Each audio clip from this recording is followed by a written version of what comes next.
मथुरा के railway track पर आज हुआ बड़ा हादसा। जहां छठीगरा के बीच दिल्ली आगरा रेलवे ट्रैक पर ट्रेन की टक्कर से 9 गौवंश की हुई मौत और 3 गौवंश हुए गंभीर रूप से घायल। गांव चौमा में बड़ी संख्या में स्थायी गौशाला होने के बावजूद भी सड़कों पर घूम रहे बेसहारा गौवंश कभी सड़क दुर्घटना तो कभी रेल दुर्घटना का शिकार होकर अपना दम तोड़ रहे हैं। जिला प्रशासन का इन पर बेसहारा घूमने वाले गौवंशों की ओर कोई ध्यान नहीं है, जिसके चलते आए दिन गौवंश दुर्घटना का शिकार होकर तड़प कर अपना दम तोड़ रहे हैं।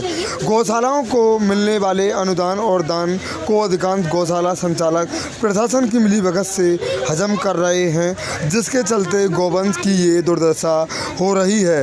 रविवार की सुबह करीब 8 बजे वृंदावन कोतवाली इलाके के जैत चौकी क्षेत्र छठीगरा के बीच दिल्ली आगरा रेलवे ट्रैक की टक्कर से 9 गौवंश की मौत हो गई और जिनमें 3 गंभीर रूप से घायल हो गए। मौके पर पहुंची जैत पुलिस ने भारतीय गौ सेवा समिति के कार्यकर्ताओं के साथ सभी गौवंश रेलवे ट्रैक से हटवाकर उनका अंतिम संस्कार कराया और घायल गौवंशों को इलाज के लिए एम्बुलेंस की मदद से अस्पताल भेज दिया। भारी संख्या में ट्रेन से चपेट में आए गौवंश से ट्रेन की डेल हो सकती थी, जिससे इससे भी बड़ा हादसा हो सकता था। भारतीय गौ सेवा समिति के अध्यक्ष नवीन प्रधानाचार्य का कहना था, योगी सरकार के लाखों प्रयासों के बाद भी गौशाला संचालक अपना कर्तव्य नहीं निभा पा रहे हैं। इस गौवंश के हादसे में अनुदान देने वाले मौजूद रहे कोतवाली प्रभारी अनुज कुमार, जैत चौकी प्रभारी अरविंद कुमार पुलिस फोर्स के साथ घटनास्थल पहुंच गई और पुलिस ने भारतीय गौ सेवा समिति के सोनू ठाकुर, योगेश ठाकुर, राहुल ठाकुर, राजेश राघव, लाला गौतम, पप्पू गोला, सोना त्यागी और पदम शर्मा की मदद से सभी गौवंश को रेलवे ट्रैक से हटवाकर दफनाया। महाराज जी, करीब ये क्या घटना हुई है छठीगरा में जो है?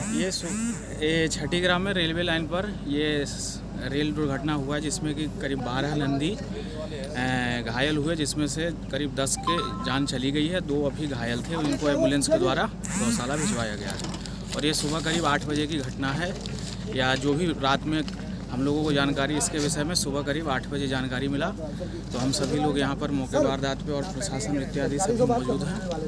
तो डॉक्टरों के द्वारा उपचार दिए गए? हाँ, डॉक्टरों के द्वारा यहाँ इसका उपचार कराया गया और जो अभी मृत हैं उनको भूमिगत कराया जा रहा है जेसीबी के माध्यम से। तो अब समझ आए दिन ये जो गौवंशों की मौत हो रही है कहीं सड़क पर कहीं रेलवे ट्रैक पर, ये इसका दोष आप किसको मानेंगे?